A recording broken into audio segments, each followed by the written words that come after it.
بسم اللہ الرحمن الرحیم۔ صحافت ایک بہت عظیم کام ہے۔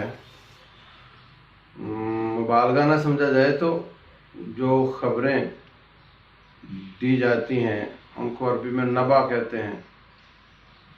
یہ لفظ نبی سے نکلا ہے۔ نبی جو اللہ تعالیٰ کی طرف سے خبریں دیتے ہیں اور ان کو آگے پہنچایا جاتا ہے، تو خبر دینا اور خصوصاً اللہ کی خبر دینا یہ انبیاء کا شیوہ ہے، اس کے بعد علماء کا کام ہے، بلکہ امت کے ہر فرد کا کام ہے۔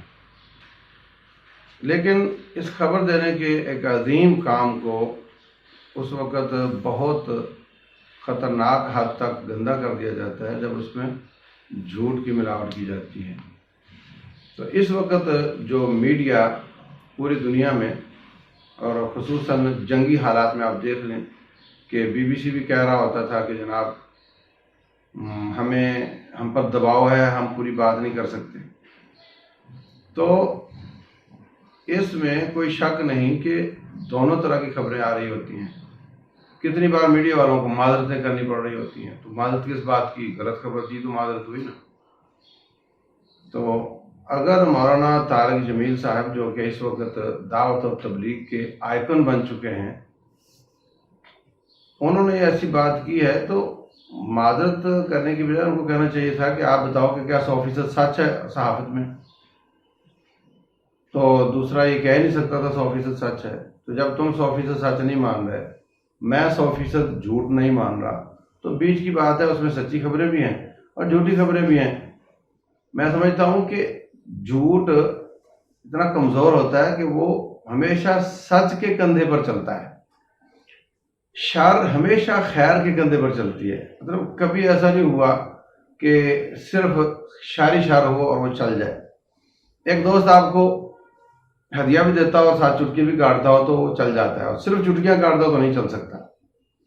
تو میڈیا بھی سچ اور جھوٹ دونوں باتیں اس میں ہیں، کوئی شک نہیں، اور ہمیشہ جھوٹ اور شر کو چلانے کے لیے سچ اور خیر کا سہارا لینا پڑتا ہے۔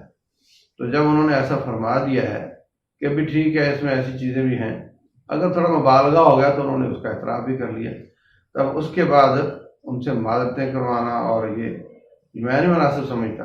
علماء کا احترام جب تک باقی رہے گا اس وقت تک اسلام کا بول بالا ہوتا رہے گا، اور جب ان کو ذلیل کرنے کی پوری کوشش کی جائے گی تو ان کی ذلت کے ساتھ دین بدنام ہوتا ہے۔